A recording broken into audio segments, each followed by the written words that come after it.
Hello, all of you moms out there. This is episode number 7 of the Solve for Mom podcast. I'm your host, Anoki Kapasi. Thank you so much for being here. It's really going to be a good one. So this is a bit crazy, but when I was compiling this episode, all the ideas to put in, I originally referred to this as a topic of pitching low-cost solutions. But when I started outlining what I've done to bootstrap my own passion projects, it turns out that so much of it has been free. It just blew my mind to realize how much of my self-development cost me basically nothing, but it brought me so much personal and professional value. So we're going to start this journey for you right now with this free episode. Welcome to the Solve for Mom podcast. Here, you'll learn to customize your life to fit your passions. Hi, I'm Anoki Kapasi. I'm a mom, wife, and PhD-trained biomedical researcher. After a decade of designing a values-based life, I'm ready to show you how you can too. I'll help you take back control of your purpose and passions, guide you to strategically pivot, set goals, build knowledge and skills for your project, and practice critical thinking. If you're ready to go questing for your passions, level up your learning, and confidently pursue projects while still being the awesome mama that you are, you're in the right place. In this complex equation we call life, it's time to sharpen our pencils and our minds and solve for mom. I remember the day really clearly. Someone close to me actually had referred to me with these words that I view as dreaded words, just a stay-at-home mom. Okay, they didn't say it that way exactly, but they did use the words just a stay-at-home mom. I know they love me. I don't think this person even knows the effect that it had on me. It wasn't done in any malicious way. But up until then, I was confident about my choice. I was proud and relieved and grateful for having made such a big decision to spend most of my day at home with my kids. The whole world was my oyster to basically being plucked and dropped into, like an Amazon box and sealed up for same-day delivery to doom. I felt in an instant a loss of freedom. I felt confined. It made me think that what I had chosen to do, how I decide to spend my life, was basically a mistake. I'm sure a lot of you have had to make big decisions that way as well, especially as it pertains to work from home, stay at home, work full-time, away from your family. There is no right decision. There's just the one that fits for your life and your family the best. There's no judgment at all. So you keep on doing what makes sense for you. But I know you can relate to what this feels like. I had spent so much of my time, getting my PhD, and I'd really worked my way up to the senior managing consultant.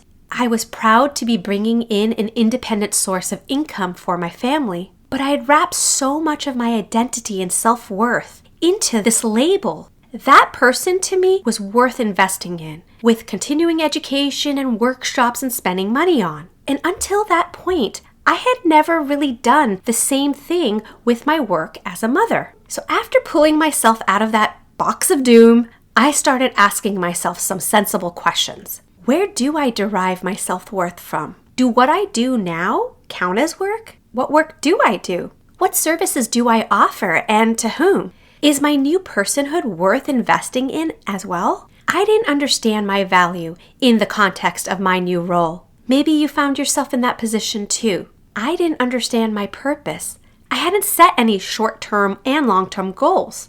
I felt that engaging in my passion projects was an indulgence. Therefore, why would I possibly invest in myself? I couldn't justify the time nor the money. Now, there's a lot to unpack there, and we're not going to address all of those questions today, but I will tell you that I don't feel this way today. If you're also stuck in some sort of box of doom of your own kind, there is hope. I'm telling you, stick with me. Each week, I'm going to help you out of this feeling. I was working from a scarcity mindset that I don't have a full-time job, so I can't spend time or money developing skills. Even worse, I was letting social convention define my identity instead of me deciding how I was going to show up in my own life. Ladies, it's your life. You get to decide how you want to live it. They're going to be your choices, and you get to enjoy the fruits of those choices and your hard work.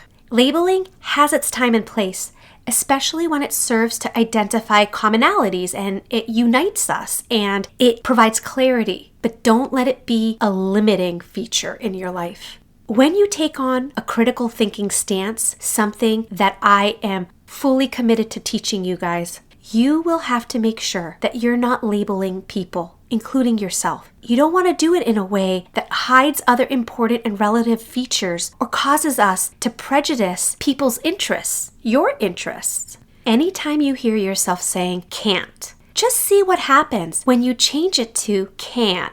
I am a stay-at-home mom and I can invest in myself. Whatever your limiting feature is right now in your life, while you're in that box that confines you, take your can't, change it to a can. Let me bust this myth that a stay-at-home mom or a homeschooling mom does not deserve self-development, that you don't deserve time or money put into your own skills. Moms are leaders. We're teachers, supporters, guides. We are nurturing that next generation.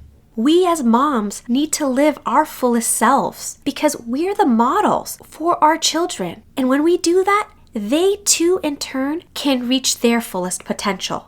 Did you catch that, Mama? You are helping your kids when you take time to pursue and develop your passions. So today, I'm going to share 10 absolutely free ways that you can invest in yourself. So now you have no excuses because it's not going to cost anything, just a little bit of your time and attention.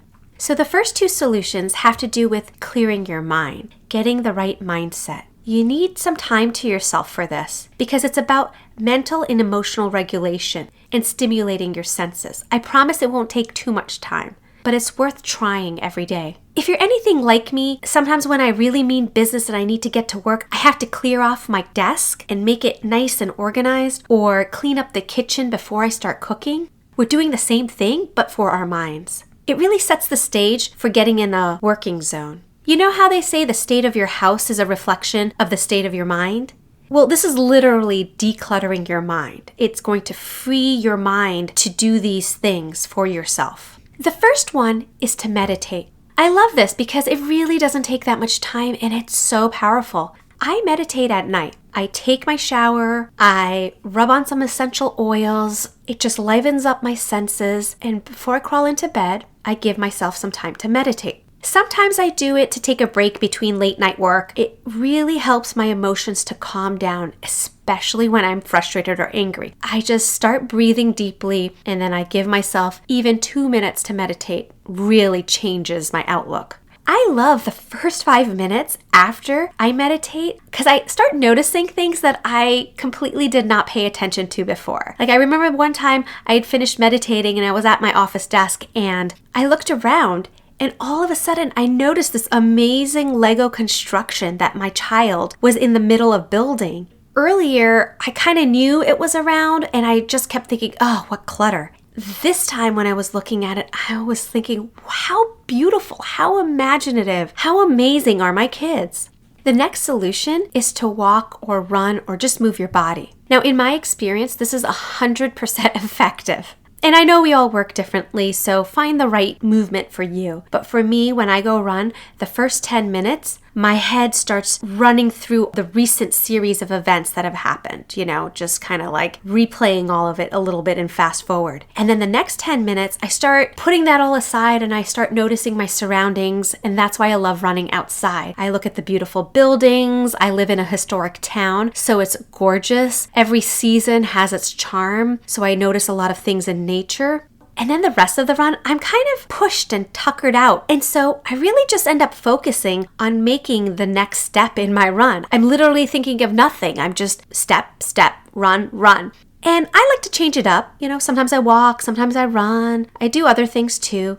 Now, I like running with my podcasts and my music, but occasionally I like running without headphones because it really allows me to do this mental decluttering. I run around the neighborhoods, on a track, on the grass, on sidewalks, on trails. I change the terrain and go up and down hills. If I have my kids with me in tow, then we usually do walks, bike rides, or we go hiking. Hiking is a great thing with kids because spending time in nature is so healing. And it really makes them appreciate our environment and our beautiful world so much more. The next 3 solutions involve friends or family members. So solution number 3 is to help your friends or family. It's like an apprenticeship. It's often mutually beneficial. A good friend of mine was telling me about how she has an elderly neighbor who runs a little local farm and market. And so what she does is she helps this neighbor friend of hers. And in return, she is learning how to start her own garden. Another way to invest in yourself is solution number 4, asking questions, a lot of questions, anytime you're in conversation. You're most likely a part of some community, right? You have friends, you have a family, you might be members of an organization, you have neighbors in your area. Believe me, these are all free experts. Even my kids teach me things. I ask them questions all the time. So use your experts. I've never had a question with an elderly senior and not learned something about life. I gain a new perspective on things or sometimes a new skill. So those friendly, smiling, gentle, elderly neighbors of yours are amazing to talk to. Just try it out. I promise you, you won't regret it. The 5th solution for investing in yourself is to ask for those things as a gift. So for me, I ask my family members to give me books or to sign me up for memberships or courses over things I like experiential stuff, getting gifts for traveling or being able to collect or take pictures. So let your friends and your family know what your passions are. They will really appreciate it because most people like giving gifts. So if they know what you're interested in, they'd rather give you a gift that you actually want. So for example, my in-laws had gifted my family with a cannoli cooking class with a local chef in Sicily when we had travel plans there. So my husband, my kids, and I, we had a blast and it was such a memorable activity. I don't even enjoy cooking, but doing it with my family and having it be this cultural experience, it really opened my eyes to the possibility that I might actually like travel cooking. My last 5 solutions are all free content. And they're my favorite go-tos. Okay, because some of these are online solutions, I do want to caution you, as I have done in the past, don't get sucked into this rabbit hole where your time is getting washed away and you're not really learning anything. Remember, all my episodes have timestamps on them, so it's a really convenient way to jump to the part that you need.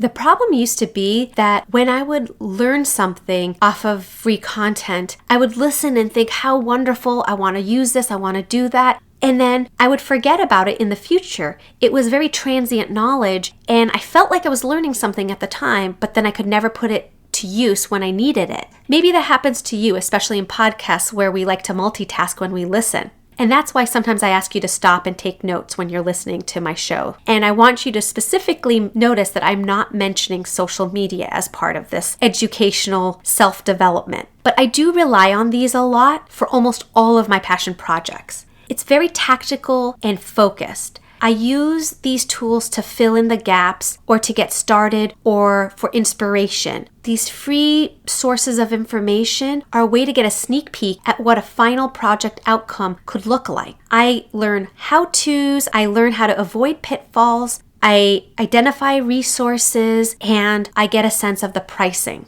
So my top free source of content is YouTube. It's very visual and you can play it and then pause it as you need. I keep the links all filed when I need to refer back to the same video repeatedly. And there's lots of features to allow you to change the quality or the speed of the speaking. Of course, I have to mention podcasts. In fact, I might be guilty of listening to too many podcasts. This content is usually audio, although some podcasts also come with video content as well. But I love listening to the audio portion of podcasts while I do other things. But what I do when I'm listening to it and I find something useful, but I can't necessarily take notes at that moment because I'm also doing something else, I just hit save episode. That way I know that was the episode that had some important things, and when I have the time and space, I will sit down and re-listen to it and take down the notes that I need. In general, I tend to listen to my podcasts sped up, 1.5 or 2x. And it might sound funny the first time you do it, but try it at 1.2 and you start getting used to it, and then try putting it up to 1.5, and eventually when you go back to 1x, you'll realize how slow that sounds. It's kind of funny.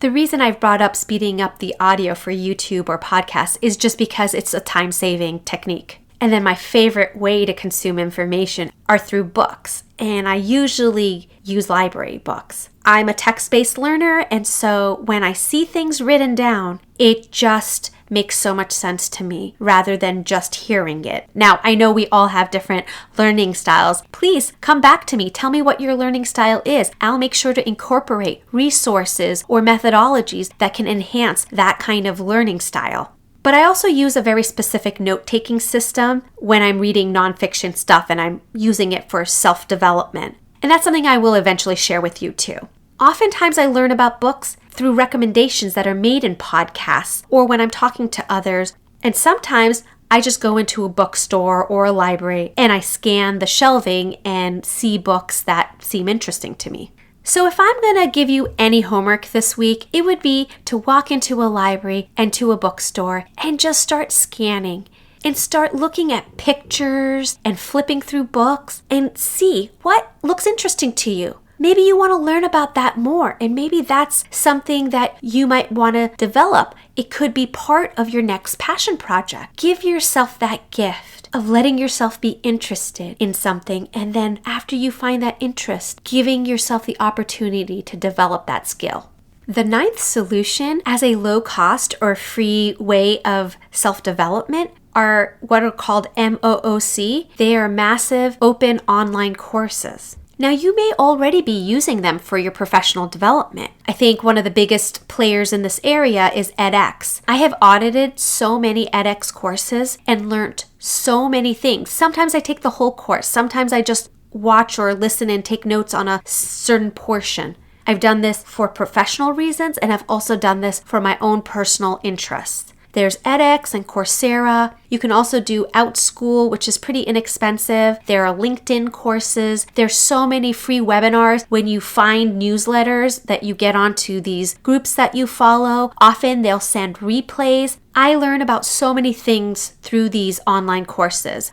Take anything you're interested in. I guarantee you there is some sort of free or very low cost webinar course that you can take. And the last solution I'm going to share with you today is such a rich way to receive information. It's by attending speaker series or even going to a single lecture, because there's going to be an expert on a topic. And it's usually free. I've gone to some at our library or community center. And usually the format is either some sort of presentation followed by a Q&A or even just a sort of conversational or lecture style talk. You can take notes if you want. It won't be out of the ordinary if you do that. And it's best to have some questions prepared in advance. I really challenge you, if you do go to one of these, be brave.